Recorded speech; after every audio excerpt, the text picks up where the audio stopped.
What's going on YouTube? Like I said, I just wanted to make a quick video just kind of showing demo on the different modes. So as you can see with Apple, we are using eye tracking. So one of the main differences is a lot of the times I think with any VR device or just anything on our heads, we tend to do this, do that, do that. With eye tracking, it's going off your eyes. So the cool thing about Apple, whatever it sees you're looking at, it will highlight the way it's doing right there, right? You see, I don't have to move my head. I can just do it just as if you're regularly looking. So that's one of the coolest things. Another thing I wanted to point out with the Apple, it is a little bit easier to multitask just for the simple fact that, look, I press this button.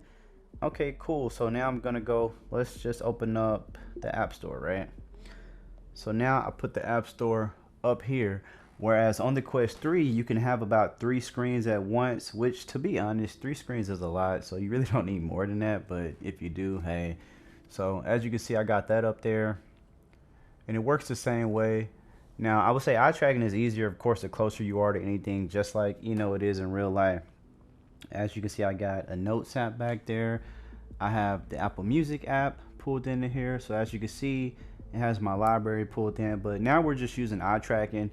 I feel like honestly it works just like the hand tracking except it's the eye tracking. I have not used eye tracking on the Quest Pro, but from what I'm told they are very similar. So it is pretty easy to grab the screens and you can do it with left or right hand. I'm right-handed, so do it right hand. I don't know if you can do it. Oh, okay, you can do it at the same time, so that's cool. Would you ever need to do it at the same time? Probably not.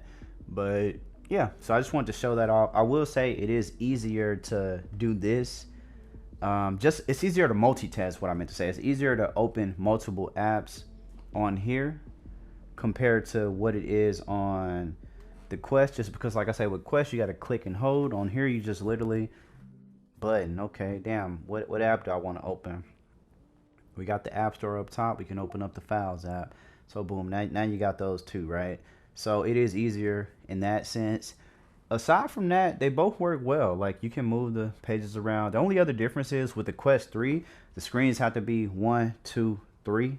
So on here, you could place the screens anywhere. Now I imagine with an update on the Quest, they could easily probably do the exact same thing.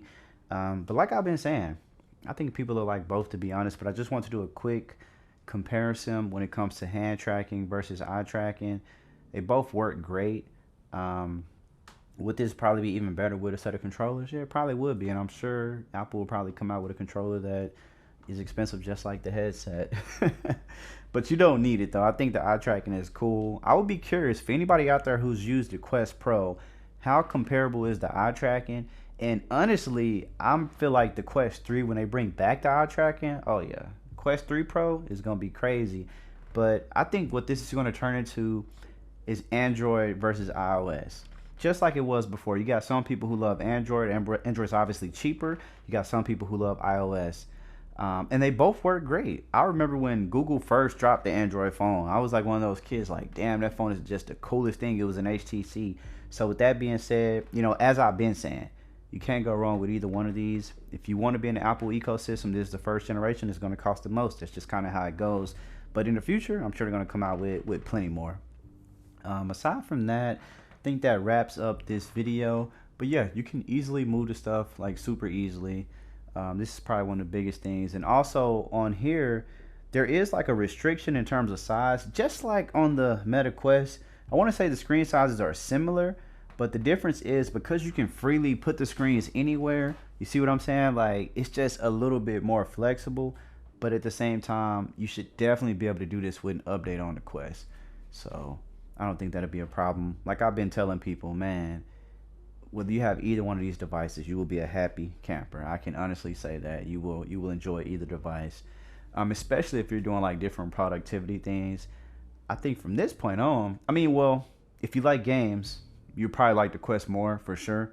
But for everything else, you probably like Apple more. But if we're talking like VR games and stuff like that, yeah, the Quest is just further ahead and it's a better price. So at the end of the day, I just want to make a quick video. One last thing. Transferring videos on here is 10 times easier. But of course, keep in mind, Apple ecosystem. So you can just airdrop. That is the big difference right here. But you don't need the airdrop. With the Quest, they do have an app. But the airdrop on here is hella convenient if you edit on a MacBook like I do. But yeah, that's it. I just want to do a quick video just kind of showing the difference. Like I say, both of them work great. They both work great. If you got either one of these, I'm telling you, you would be a happy camper with either one. Like, you would literally be a happy camper with either one. Like, people, y'all would be hella happy. Like, these things, it's pretty great. But other than that, hey, have a good day. Until we meet again, look, check this out. What will win in a drag race between the new Tesla Cybertruck and a Lamborghini Urus? Well, I'm going to... All right, now we're done for real.